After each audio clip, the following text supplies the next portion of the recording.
करके एक दुकान है सेक्टर 7 में।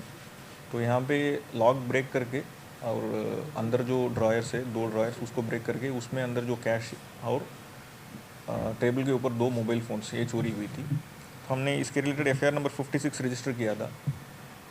इन सेक्शंस जो है हाउस ट्रेसपासिंग और थेफ्ट भारतीय न्याय संहिता में उस सेक्शंस में रजिस्टर करके हम इन्वेस्टिगेट कर रहे थे। तो हमने 2 टीम्स कॉन्स्टिट्यूट किया था। एक इंस्पेक्टर रामरतन SHO 26 के नीचे और इंस्पेक्टर चरणजीलाल डिस्ट्रिक्ट क्राइम सेल के नीचे 2 टीम्स कॉन्स्टिट्यूट करके हम इन्वेस्टिगेट कर रहे थे।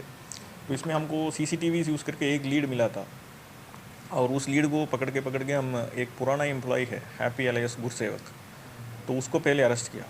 तो उसको जब अरेस्ट करके हम इन्वेस्टिगेट करना शुरू किया तो उन्होंने ये कन्फर्स किया कि वो 2 दोस्त के साथ स्मैक कंज्यूम करता है, चिट्टा कंज्यूम करता है। उनको ये इन्फॉर्मेशन जो है वो कन्फेड किया है कि ऐसे ऐसे इस दुकान में मैं पहले काम कर रहा था, वहाँ पे इतना कैश है करके।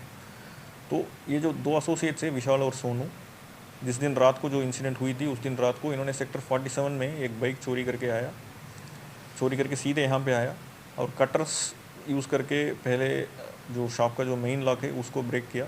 तो उसके बाद स्क्रू ड्राइवर्स यूज़ करके अंदर जो ड्रायर है 2 ड्रायर्स है उसको ब्रेक किया और जितना भी कैश थे उसको वहाँ से चोरी कर दिया था। एज़ पर कंप्लेंट जो है 35 लाख है, उस चीज़ को हम वेरीफाई कर रहे हैं।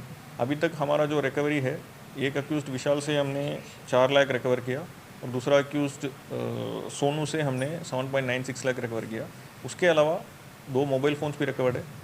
एक मोबाइल फ़ोन गुरसेवक से हुई है और उसके अलावा जो विशाल और सोनू ने जो थेफ्ट अमाउंट है उसको यूज़ करके जो मोबाइल परचेज़ किया और शॉपिंग का कुछ आइटम्स लिया है, शूज़ कपड़े वगैरह, वो भी हमने रिकवर किया। जो पुराना एम्प्लॉय था गुरसेवक, सबसे पहले हमने जो अरेस्ट किया था पहले अक्यूज़्ड, उसकी कोई क्रिमिनल बैकग्राउंड नहीं है, लेकिन 2023 में कुछ उसकी शॉप्स में कुछ इंसिडेंट हुआ था, उसी कारण में इन्होंने निकाल दिया था। और विशाल का अभी तक कोई क्रिमिनल बैकग्राउंड आया नहीं, सोनू का क्रिमिनल बैकग्राउंड अभी तक आया नहीं। विशाल का एक चोरी का एफआईआर है। 2 दिन का रिमांड लिया हमने विशाल और सोनू का।